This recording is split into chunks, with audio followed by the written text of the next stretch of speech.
They already decided you're guilty. The first sign isn't the police, it's your bank. You tap your card against the payment terminal, declined. You try again, account frozen, you frown. There was money in it this morning. The cashier gives you an apologetic smile. No worries. You force a laugh. I'll sort it out.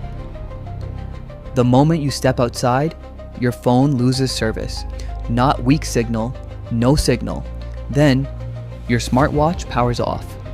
Your email logs itself out. Your cloud storage disappears. Every password you've ever created stops working. A notification flashes across your lock screen. Identity revoked, you blink. Before you can unlock your phone, a black SUV glides to the curb.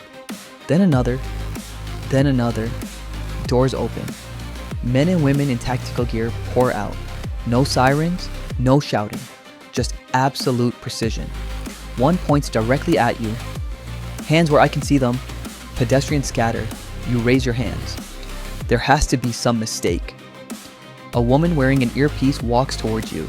She studies your face, then quietly says, "We finally found you." "I think you've got the wrong person." She doesn't answer. Instead, she holds up a tablet. A photograph, the world's most wanted hacker. The resemblance is unbelievable. Same eyes, same haircut, same scar above your eyebrow. Even you pause. "I've never seen this person." "You are this person." "I'm not." She sighs. That's exactly what he'd say. Plastic cuffs lock around your wrists. Within minutes, you're inside a transport helicopter. No one speaks, no one looks at you.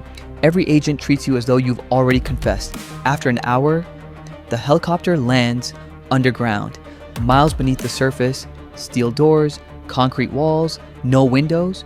You enter an interrogation room. A single folder sits on the table. Your name is printed across the front, except it's not your name, it's his. The hacker's. The interrogator opens the file. 23 cyber attacks, 7 governments breached, $4 trillion in global damage. "I didn't do any of that." He nods. "I know." You stare. "What?"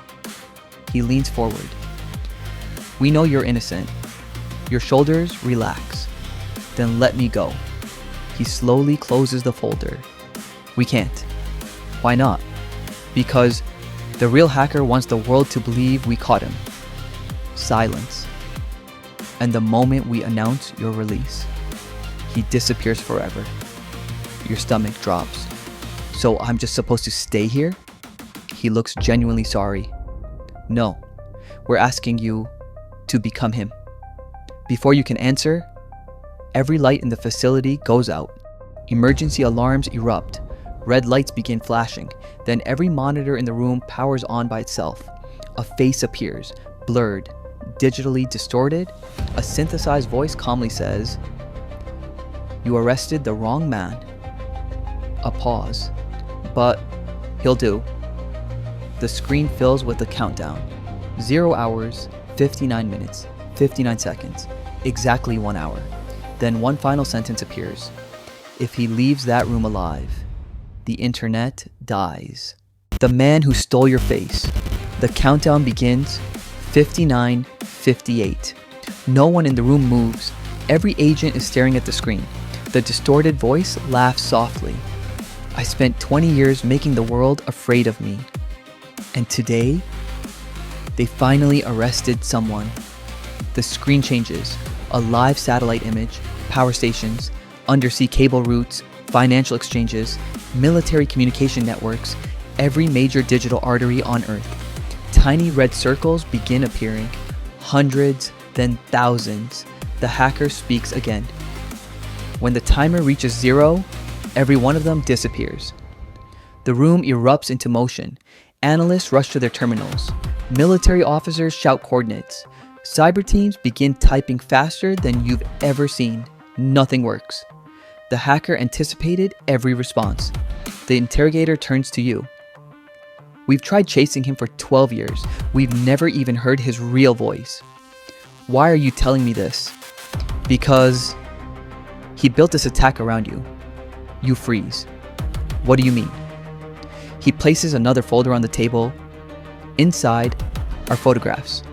You, at school, at university, walking to work, buying groceries. Some were taken 15 years ago, others only yesterday. Your throat tightens. He's been watching me? The interrogator nods. No, he was becoming you.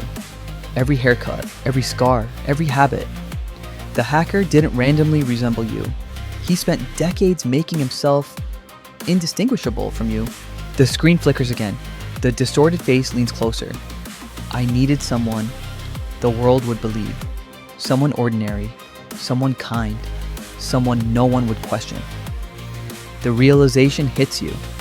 If they ever caught you, they'd catch me instead. Exactly. The countdown reaches 31:42. Suddenly, your eyes drift toward the hacker's code racing across the monitors. You don't understand why, but one line feels wrong, not impossible, familiar. You walk toward the keyboard. I've never written code. I know, but you've lived it. What? The interrogator quickly opened another classified file. Project Mirror, 26 years ago. A government experiment, hundreds of children. One objective, teach pattern recognition beyond human limits. Most subjects failed. One disappeared. The hacker. One survived. You. They trained your brains differently. You don't think like programmers. You think like each other. Your heart pounds. Without knowing why, your fingers begin moving. Not typing, predicting. Every command the hacker sends, you write its answer before it appears. The cyber team stares. How did you know that? I didn't. I just knew where he'd go next. On the giant screen, the hacker suddenly stops. For the first time, his silence betrays surprise. Then, he speaks your name, not the hacker's name, yours. So, you remembered. He removes the voice filter. The voice sounds almost identical to yours.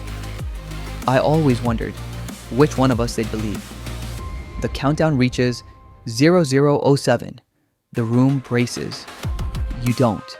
Instead, you type one final command, not to stop his attack, to answer it. A single message appears on every screen connected to his network. I know who you used to be. Come home. Silence. 3 seconds. 2, 1, 0. Nothing happens. The red warning circles vanish. The attack dissolves.